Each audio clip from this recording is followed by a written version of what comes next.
The M249, otherwise known as the Saw. Saw stands for Squad Automatic Weapon.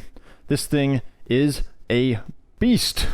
This followed the M60 and effectively replaced it. That one was firing the 7.62 NATO round. This one switched over to the smaller 5.56 NATO round, which was also fired by the M16 M4's AR-15 platform. And that standardization is pretty darn useful. One of the giant advantages of this thing is if you have a friend time warp in from the Vietnam era, you can grab one of his USGI mags and actually feed it into this thing. So while this is a 20 rounder, it will work just fine. Woo! So that is what that little port on the side is for. However, this is a light machine gun, so you're probably going to be wanting to fire it in fully automatic mode with the box magazine firing 200 round belts. So I know a lot of you might know a lot about light machine guns and have seen them. You know how they work. You kind of throw this thing on there, close it, and then rack this once or twice. But I want to give you a little bit of background into how they work, a little bit of a deeper dive without going too technical. So up here we have the feeder. That is how bullets are pulled from the box on the belt towards the gun. So we lay this on here, and you can see that it will retain itself there. There are generally some springs down there which aren't actually shown that kind of hold these rounds so that they don't fall backwards. Now up here we have these feed pawls. You can see they have little teeth there. These will move back and forth, and they will also kind of move up and click back and forth. It's hard to demonstrate without actually being able to move them, but they will kind of ride on top of these rounds, move over, come down, and pull, sort of like that. And how they do that is that this track here is cammed by this bushing here. So you can imagine when this thing is pushed down, this will ride in between those tracks, and this is attached to the bolt carrier. So as this thing goes back and forth, this will get moved back and forth. So every time you fire a round, this will pull up another one to get it ready.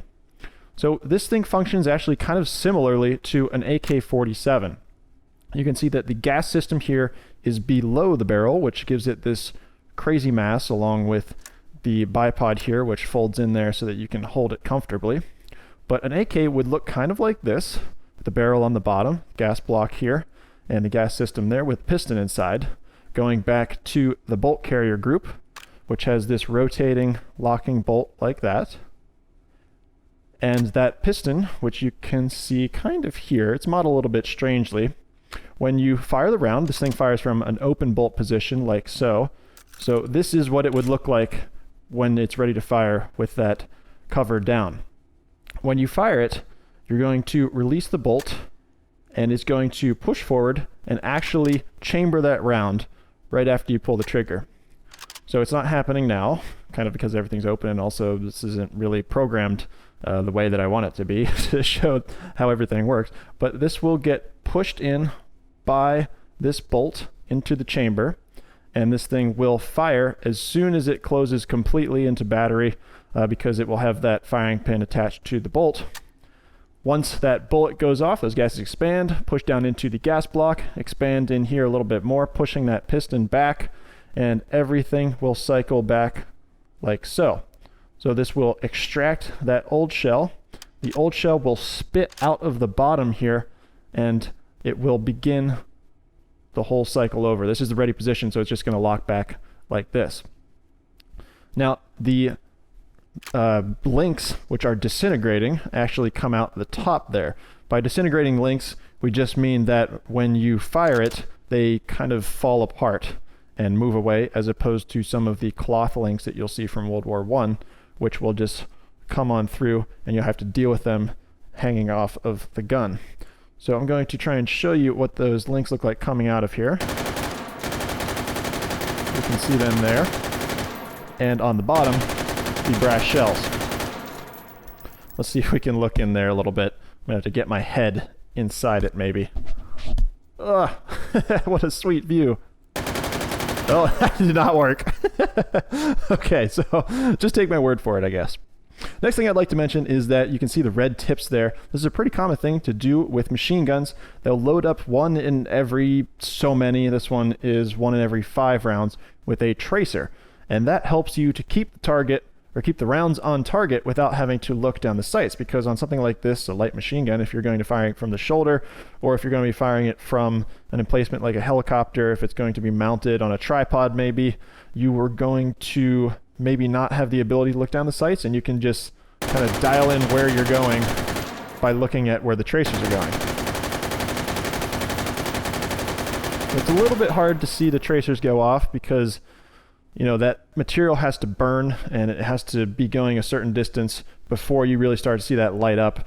And I'm wondering if that's what was programmed in the game, or if it's just because of this scenario, this environment, that we're not really seeing what we want to. But let's finish this off and clean off that target too. Let's try and keep all of these on the paper.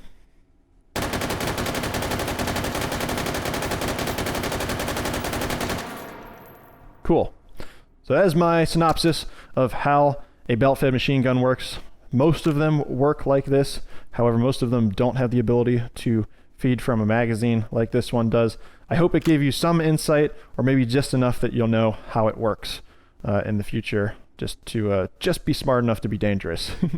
So up here is the carrying handle, and the only reason I mention that is because you can see it's attached to the barrel, which along with this locking system allows you to pull the barrel out pretty quickly and change it out in case this thing overheats. Now it's extremely useful if you're using this to defend a position, you have extra material around you, you can fire this thing relentlessly without worrying about that barrel overheating and exploding, because you'll just be able to rotate that open, pull that old barrel out, throw a new one in, and be ready to go. So what else can we talk about? Well, something fun that we can do with it is, since this accepts standard USGI magazines that shape, we can try a drum magazine.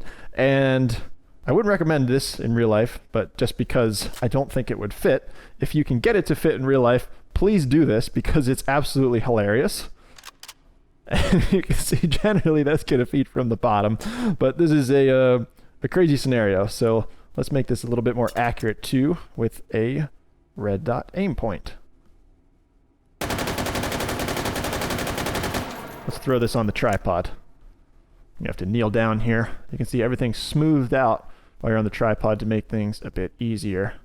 Let's clear this off. How accurate can we get? Okay, come on. Be cooperative.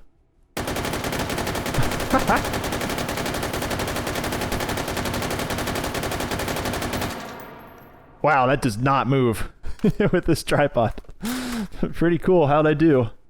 Look at that. You can kind of see it just drifting. I could almost write my name with this thing. So let's throw on next a couple of other toys.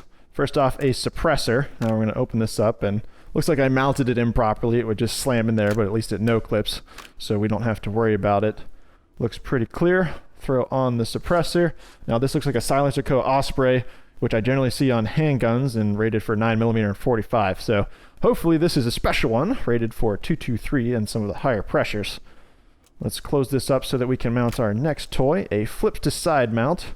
I absolutely love these things. Well, this is a magnifier on a flip-to-side mount, probably a 3x magnifier.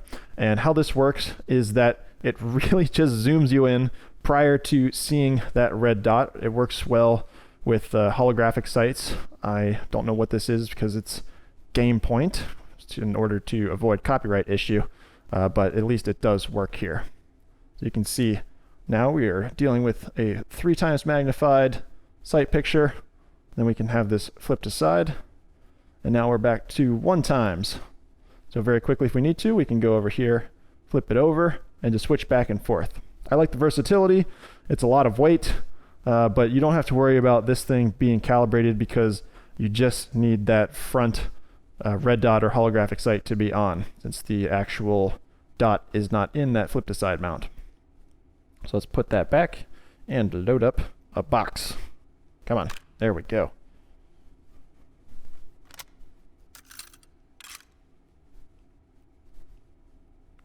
Ah, geez. Hard to grab that with all of the things on here that the game wants me to touch.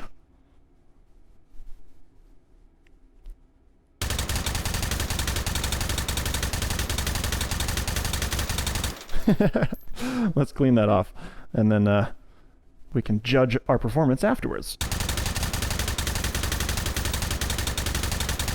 Okay, that was a few rounds. How many? 46. So let's try and get to 50. That was 3, I think. Oh, that was 2. 51? 52! Lost track again. So how did I do there? 331 points. Now I'm going to flip this away and see how I do with approximately 50.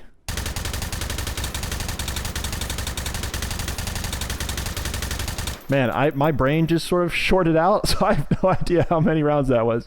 Oh, 59, wasn't that bad. I think I did better, even though we fired 7 more rounds.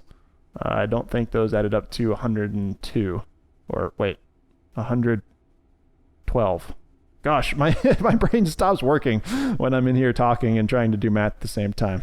So, unclear how many are left in there. Wish there was a window or something I could see.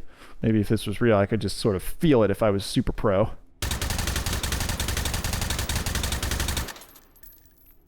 Sweet. M249. This one's kitted up pretty well. What else could you throw on there? Well, you don't have a lot of other rails to work with, so not much. Maybe you could just modify this to accept some lights and lasers and other fun junk. But a pretty sweet automatic belt-fed light machine gun.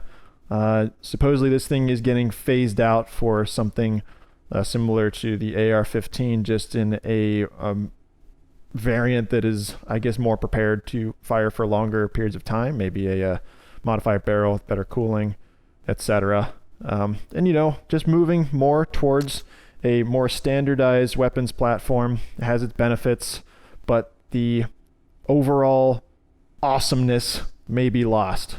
So the FN Herstal M249, thank you guys so much for watching. I hope you enjoyed this. Hope it was at least slightly informative and not too boring.